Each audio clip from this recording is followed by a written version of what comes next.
Here comes Hero to help me out. In this video I'm changing the chain on the CB750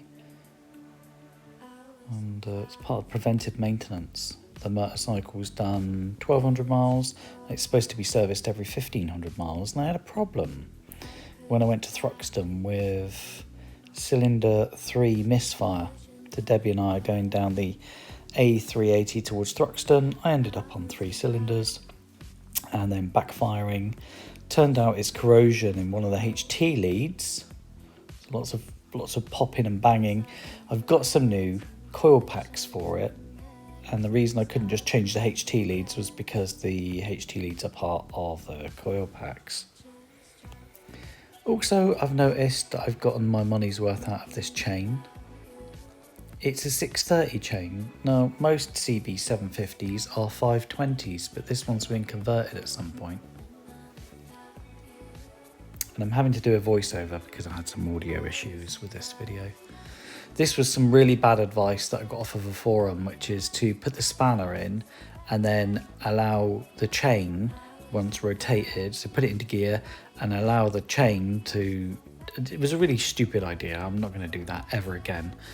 And it was easier just to put a 12mm on a UJ extended on my snap-on driver and just undo it.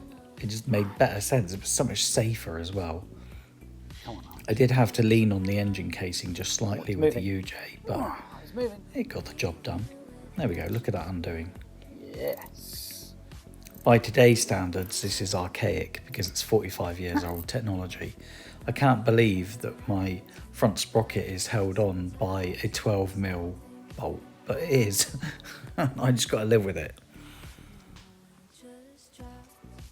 I think what I was saying at this point is that it's like that chain is just so knackered you can hear it in, and I've known about it for a little while, so there's the link I need to remove because it's not riveted.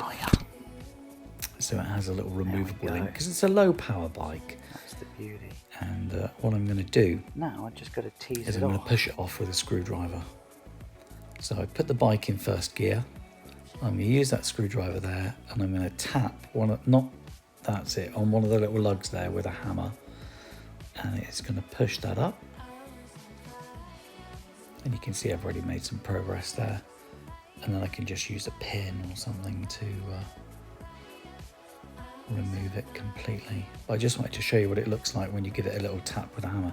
Really didn't take any effort whatsoever. Here I am going through my spanner drawer looking for the correct spanners for this bike because it uses like oldie worldy. I think it was before decimalisation. And I'll just get the correct spanner. Then undo the castle nut. I've already taken the clip out. I never like to reuse the clips, or the pins, so I'll put brand new pins in there. What I found was after I undid the castle nut, the rear wheel was actually, that side of the spindle was stuck.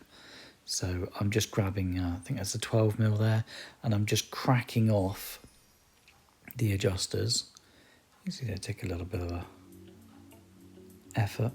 I really ought to have been wearing gloves at this point, but one of those days where I just kind of forgot.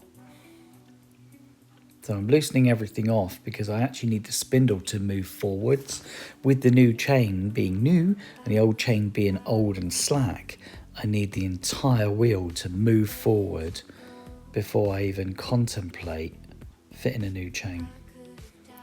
So I can't remember what this pole is. I think it's some kind of thrust. Anyway, it keeps the rear... I keep saying drum, but that's not right. It keeps the rear shoes aligned, stops them from spinning. So here I am just destroying the clip because I don't like to reuse them. And I'm just undoing it because it was causing me some problems with moving the spindle forward. And that's the rear brake removed. Actually found there was an issue later on. So I could move the left hand side of the spindle, but the right hand side I couldn't. So I actually had to use a hammer So you can see there I can move the left hand side, but the right hand side wouldn't move, even though the castle nut was undone.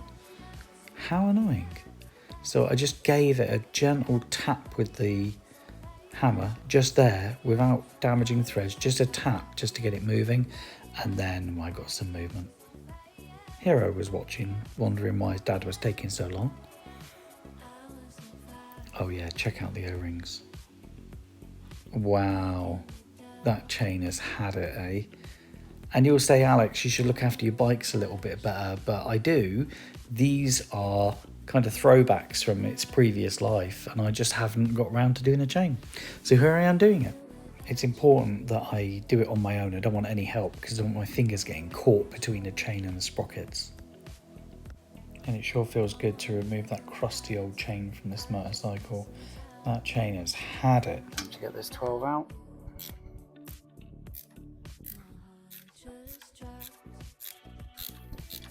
Get the sprocket off. Good bit of thread on there.